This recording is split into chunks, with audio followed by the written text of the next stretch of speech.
뉴스공감 석유는 없습니다. 하지만 이분을 보유하고 있습니다. 산유국 부럽지 않은 장윤석 보유국 뉴스공감에 찾아주신 장윤석 기자님 어서 오세요.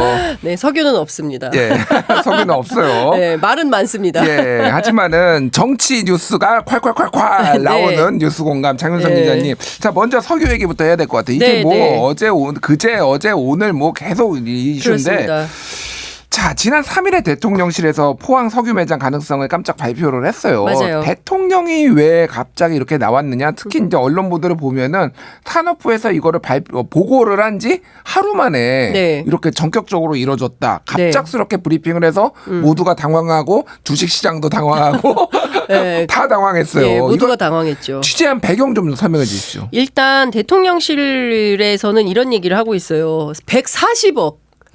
최대 140억 배럴이라 이 양의 석유랑 가스가 매장돼 있다는데 특히 석유가 언급됐다. 그렇기 때문에 이거는 윤석열 대통령이 직접 나서서 현안을 챙겨야겠다라고 판단을 했다는 거고요. 예. 중요한 것은 국가적으로 굉장히 중요한 사안이기 때문에 정보가 잘못 퍼져서 이게 시장에 교란이 생기거나 이러면 안 돼서 이 시추 등 프로젝트 계획을 정확하게 알려야 되겠다라는 판단 속에서 대통령이 직접 나선 거다. 이런 얘기를 하고 있어요. 그런데 시장에서 어떤 얘기가 나오냐면 대통령이 나서서 발표하는 바람에 혼란이 더 커지고 있다. 혼란이 커졌다. 네, 이런 평가가 막 나오고 있습니다. 하나하나 좀 짚어보면 일단 왜 대통령이 제일 처음으로 하는 국정 브리핑 주제로 영일만 석유 가스를 선택했을까에 대한 이제 의심이 굉장히 많은 건데요.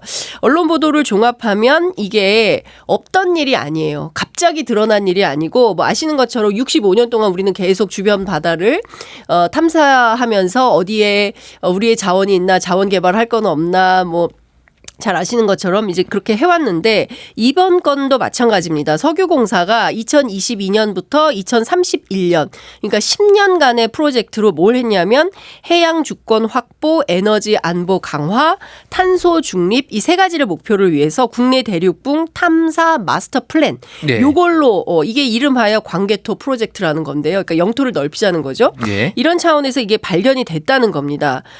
실제로 이거를 2D, 3D 여러 가지 물리 탐사를 통해서 실제로 그 동해안 영일만 지역에 석유하고 가스가 매장됐을 가능성이 있다 이런 판단을 해가지고 작년 2월에 그 지금 굉장히 유명해진 회사죠. 액트지오의 분석을 맡겼고 여기에 최소 35억에서 140억 배럴의 탐사 자원량이 묻혀 있다 이런 게 이제 확인이 됐다는 거예요. 그래서 지금까지 이렇게 쭉 온 건데 아시는 것처럼 석유 탐사는 3개 단계가 있잖아요. 물리 탐사, 탐사 시추, 상업 개발 전체에서 최소 10년 이상이 걸리는 건데 중요한 포인트는 왜 대통령이 물리탐사 단계에서 어떤 가능성의 무게를 들고 가지고 직접 나서서 발표를 했냐 이게 핵심인 것 같아요. 그리고 오늘 방한한 비토르 아브레우 박사 액트지오의 그 고문 CEO죠. 아직 석유 발견한 거 아니다. 오늘 그런 얘기를 했어요. 맞아요. 아직 석유 가스 발견한 거 아니고 올해 말에 심해의 시추공을 뚫어가지고 평가를 해봐야 알 수 있다. 이런 거예요. 그러니까 공식 기자회견은 내일로 예정돼 있고 맞습니다. 매일경제를 비롯해서 몇몇 언론하고 인터뷰를 했는데 아직 석유 발견한 거 아니다라고 얘기를 해서. 그렇죠. 또 한 가지는 액트지오에 맡겨가지고 분석을 하고 난 다음에 정부하고 석유공사가 국내외 전문가들에게 쭉 자문을 했는데 똑같은 얘기가 나와요. 현재로서는 정확한 매장 여부 및 매장량을 알 수가 없다. 이게 지배적인 의견이라는 것이고 실제로 국내외 전문가 자문단으로 구성된 회의에서 무슨 얘기가 나왔냐면 중립. 무슨 얘기냐면 정확한 매장량 시추해봐야 알 수 있다. 그런데 최소한 대통령이 발표를 하려고 한다면 1976년 박정희 시즌2 해프닝 그렇게 만들지 않으려면 탐사 시추를 통해서 어느 정도 매장량이 확인된 다음에 발표를 하든가 했어야 되는데 그게 아니라 앞서 말씀드린 대로 전혀 알 수 없는 아주 기초적인 단계에서 대통령이 나서서 왜 이런 발표를 해가지고 문제가 되느냐. 특히 대통령 발표한 다음에 안덕근 산자부 장관이 무슨 얘기를 했냐면 이거 삼성 시총의 5배다. 그래서 최소한 2270조 원의 가치가 있다라는 얘기를 했어요. 말씀하신 대로 주식시장이 막 출렁이고 실제로 석유가 들어간 주가는 다 올랐다. 이런 평가가 나오는 거 아니겠습니까? 그래봐야 이름이 한국석유인데 아스팔트 회사인데 그것도 덩달아 뛰었다고 뭐 언론 보도로 나오더라고요. 그러니까요. 네. 막 그런 상황인 거고. 그리고 뿐만 아니라 더 큰 문제는 왜 액트지오라는 회사 한 군데에만 의뢰를 했을까? 그리고 사실 지질 탐사의 국책 연구기관인 한국지질자원연구원은 왜 이 프로젝트에 참여를 안 했을까? 그리고 이 실제로 그 비토르 아브레오 박사 팀은 얼마나 신뢰할 만한 건가? 뭐 이런 등등에 대한 얘기가 계속 나오고 있고요. 예. 더 큰 거는 지금 뭐냐면 국제 신용평가 기관 S&P 있잖아요. 예. 여기에서 대통령이 발표한 영일만 석유와 관련해서 어떤 평가를 오늘 내놨냐면 다른 아시아 국가들이 이 소식을 심각하게 받아들이지 않고 있고 그리고 업계에서도 상업적 생산으로 이어질 성공률을 매우 낮게 보고 있다. 이런 평가를 벌써 하고 있다는 겁니다. 일단 엄격한 테스트가 필요하고 막대한 재정과 시간이 소요되기 때문에 지금 상황에서 일종의 업스트림 뭐냐면 원유와 가스에 대한 탐사, 개발, 시추, 생산 이거 실현하기 매우 어려울 거다. 이런 암울한 전망들이 나오고 있는 것이죠. 물론 내일 이제 그 세종청사에서 산자부에서 기자회견을 예고한 저 누굽니까 저 아브레오 박사 예. 어떤 내용으로 발표할지 모르겠는데 오늘 기자들한테는 그런 얘기를 했습니다. 예.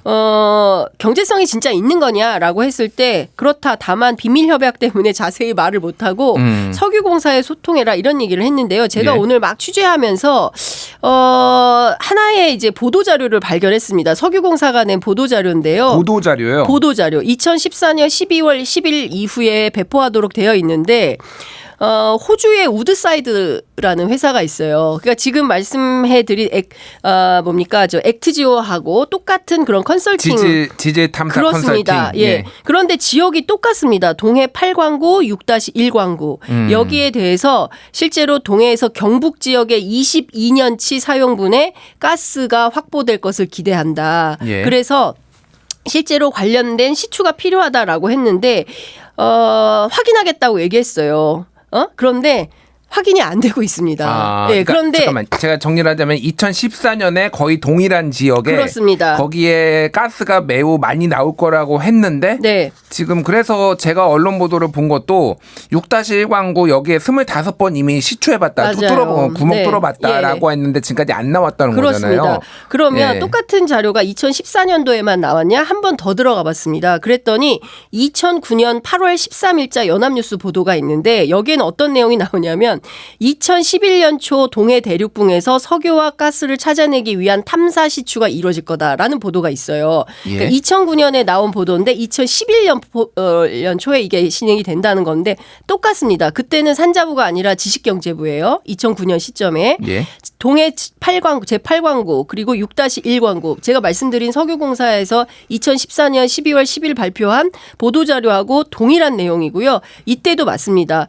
호주의 유전 개발 업체인 우드사이드가 물리탐사 지금 마찬가지 물리탐사죠. 자료 해석 이런 작업을 마치고 시추를 위해서 한국석유공사와 함께 2기 사업을 진행하기로 결정했다. 그런데 그 다음에 다음 후속 기사가 또 없습니다. 없어요. 그리고 2014년에 똑같은 내용이 또 나오는 거예요. 그리고 그로부터 10년이 지난 2024년 5월 31일이 지나고 그러니까 6월 며칠이죠? 대통령이 발표한 6월 3일이죠. 월요일 오전 10시에 대통령이 비슷한 내용의 똑같은 얘기를 하고 있습니다. 그러니까 정리를 하자면은 2009년, 2014년 그리고 2024년 이렇게 비슷한 내용 거의 내용이 비슷한 게 나왔는데 우드사이드에서 액트지오로 바뀌고 바뀌었다. 그리고 그때는 보도 자료를 뿌렸는데 이번엔 대통령이 직접 나섰고 뭐 이런 차이가 있는 거네요. 그렇죠. 그리고 하나는 지금 우드사이드라는 회사는 제가 취재를 해보니까 1954년에 창설을 했어요.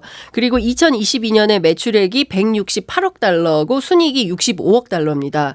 그리고 고용 인원이 5천 명이에요. 예. 아시는 것처럼 액트지오는 어떻습니까? 고용 인원이 4명이고 그리고 구글 맵으로 검색을 해봤더니 회사가 가정집으로 나오고 그러나 세계 최고의 탐사 그 전문 회사라고 이제 저 정부하고 산자부에서 그리고 대통령실에서 그렇게 얘기를 하고 있는데 그러니까 이것은 우드사이드도 마찬가지예요. 아브레오 박사가 이제 엑슨모빌에서 예전에 있었고 가이아나를 이제 탐사할 때 본인이 참여도 한 것도 맞고 그리고 2017년에 세워졌지만은 뭐 그 이후에 뭐 성과가 뭐가 있었는지는 제가 잘 모르고 그렇죠. 그거는 예. 어쨌든 뭐 그런 상황인 것 같아요. 예. 근데 똑같아요. 우드사이드 호주 이 회사는 호주 회사인데 우드사이드도 어떤 평가를 그때 지경부가 내렸냐면 광구에 심해저의 석유 및 가스가 부존돼 있을 가능성이 상당히 높다고 평가를 하면서 이 회사도 상당히 그 전문성이 높은 회사로 설명을 하고 있습니다. 예. 그러니까 회사만 바뀌었지만 그때는 보도 자료로 설명 자료를 내고 실제로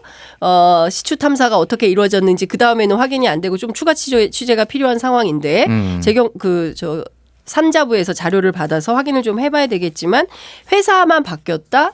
그때는 보도 자료를 냈고 이번엔 대통령이 발표를 하면서 문제가 확실히 커지고 있다. 과연 이것을 주워 담을 수 있는 수준의 것으로 만들려면 우리는 최소한 10년은 기다려야 된다. 이런 얘기가 되는 것입니다. 그러니까 뭐 여당 측이나 보수 진영에서는 왜 이렇게 삐딱하게 보냐. 좀 네. 좋은 일인데 좀 축하 좀 해주면 안 되냐. 또 뭐 이런 말씀하시는 분들도 있더라고. 대표적인 게 이제 장성철 소장님 뭐 이런 분들. 아니 물론 그렇죠. 뭐 석유가 나와서 우리가 산유국이 돼서 노르웨이처럼 그렇게 살 수 있는 나라가 된다면 얼마나 좋겠습니까? 그러나 우리는 암울하게도 지난 76년의 경험이 있는 것이고요.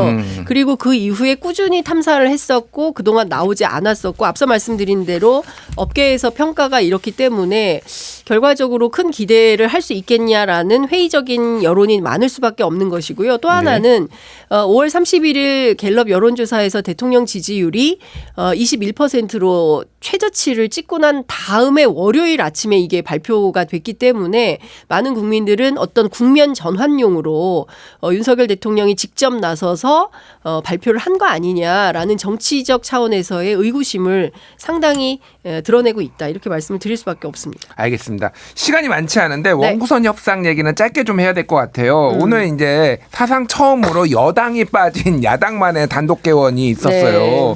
그리고 지금 원구성 협상에 들어갔는데 지금 어떻게 전망되고 있습니까? 민주당에서는 지금 법사위원장 그리고 뭐 과방위원장 등등은 절대 내놓을 수 없다. 뭐 이런 상황인 것 같은데. 근데 국민의힘도 마찬가지예요. 법사위원장하고 운영위원장은 반드시 국민의힘이 가져와야 된다는 것이고요. 제가 오늘 현장에서 취재를 했는데 국회 본회의장의 출입구를 딱 막고 국민의힘 의원들이 이제 앉아서 일종의 연좌 시위 같은 거를 했어요. 그러면서 이것은 민주주의가 아니다. 반드시 여야가 합의해서 국회 본회의를 개회해야지 어떻게 민주당만으로 의장 선출을 단독으로 할 수가 있냐. 이거에 대한 성토 대회가 굉장히 많았는데 뒷줄에 앉은 분들은 하프 마시고 그러셨어요. 예, 구호도 열심히 안 외치고 제가 이렇게 보니까 그렇더라고요. 그리고 먼저 떠나는 분들도 있었어요. 자리를 이탈하는 의원들도 있더라라는 말씀을 좀 드리고 중요한 포인트는 22대 국회에 국민들이 보냈던 민의의 핵심이 뭐냐. 저는 이게 관전 포인트라고 생각을 하는데요.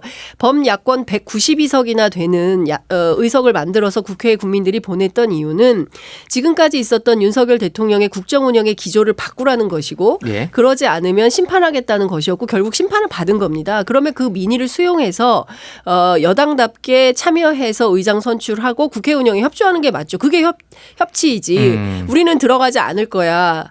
우리의 의견을 듣지 않으면 이것은 합의 정신에 어긋나는 거야 라고 하는 것 자체가 조금 국민들이 납득하기에는 좀 어렵다. 그렇기 때문에 아마도 민주당에서 법대로 추진하겠다고 하고 이에 맞서서 국민의힘에서는 민주당이 법대로 하는 게 아니라 멋대로 하고 있다 이렇게 비판을 하고 있긴 합니다. 알겠습니다. 뭐 이제 협의를 이제 국회법상으로는 이제 협의라고 돼 있고 사실상 합의를 해왔던 게 이제 관례였다라는 게 이제 추경호 원내대표의 주장이고 요거는 이제 여야가 맞서고 있다. 이 정도로 정리를 하겠습니다. 오늘 시간 내주셔서 감사합니다. 네, 고맙습니다.